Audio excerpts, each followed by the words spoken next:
and welcome to the April edition 2021 of Positive Images Festival's Poetry Workshops. This is the 5-minute poetry activity. This is a great way to dip your toe in the poetry water. We'll take things nice and gently with this one. Okay, so excellent news, we've reached 100 subscribers, so thank you so much. Please do press that button if you are enjoying these videos. It means a lot and it means I can do more exciting things with the channel. Food poetry. Two things that I really love, food and poetry together, so this is brilliant. I've got a poem for us from George Bilgery. I'm not always 100% sure I pronounce everyone's names correctly, so if you know differently, especially if they're names that I'm not familiar with, then let me know. So we'll go Bilgery. I'll put his name on the screen so you can see, you'll be able to pronounce it properly for yourself. So his poetry, while residing firmly in the everyday world of janitors, college students or siblings, is noted for its controlled poignancy and free verse style. Billy Collins described him as a welcome breath of fresh American air. He lives in Ohio, in Cleveland, and teaches writing at John Carroll University. So that was me looking at my notes there, because I don't know all this stuff. I have to look it up and then I can tell you. Food is a really interesting topic, because I think we all have memories and happy times that are associated with food. There's things like parts of our childhood that you can't think about without thinking about the food that was part of it.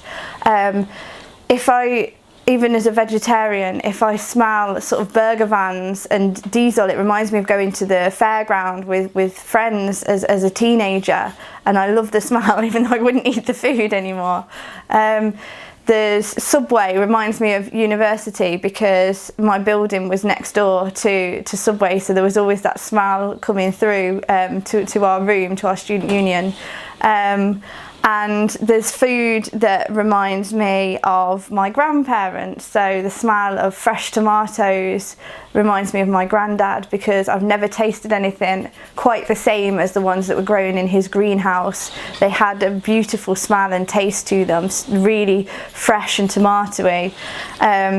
My nan cooked loads of meals for me, so there's lots of food that reminds me of her. My other nan used to make fruitcake. We can't separate these foods and these smells and sensations. It's really powerful stuff, and I'm sure you're there thinking about your own dishes that you enjoy or that you have enjoyed previously that remind you maybe of holidays or of friends or family.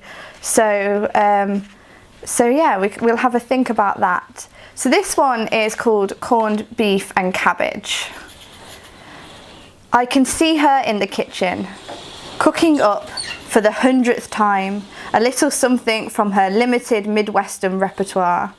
Cigarette going in the ashtray, the red wine pulsing in its glass.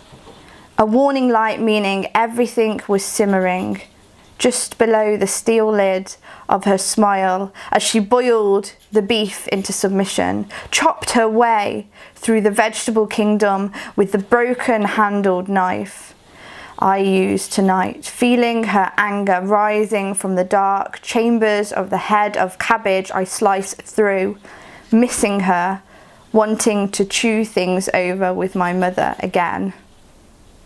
I love that, because it's about food, it's about his mother's food, but it's also about a lot more than that. We get that sense of grief, we get that she was feeling, angry and hard about something, and it's up to us to interpret what that is. Something that was simmering just below the surface of her steel lid, of her smile at the same time. So it is a poem about food, and it's also not a poem about food. I love things that work in two ways like that. I would suggest have a look at it again and see how it can have that double meaning. So here is your challenge. It's not going to be a surprise again. What memories, people or places do you associate with certain foods? You might want to write about a number of different foods, or you might want to focus on just one or a scene from a kitchen, like George Bilgery did in that one. Have fun, have a play, and I will see you next month. At the end of this video, I'm also going to pop a link to the Cabbage food poetry buffet, which was a poem that I helped create with the group in Coventry, and it's beautifully read by Tal, so do give it a listen, and I think it really captures food from their childhood and their memories and their cultures. So it was a great group to work with, and I hope you enjoy the poem as much as I did working with the group. Take care, and I'll see you soon. Bye.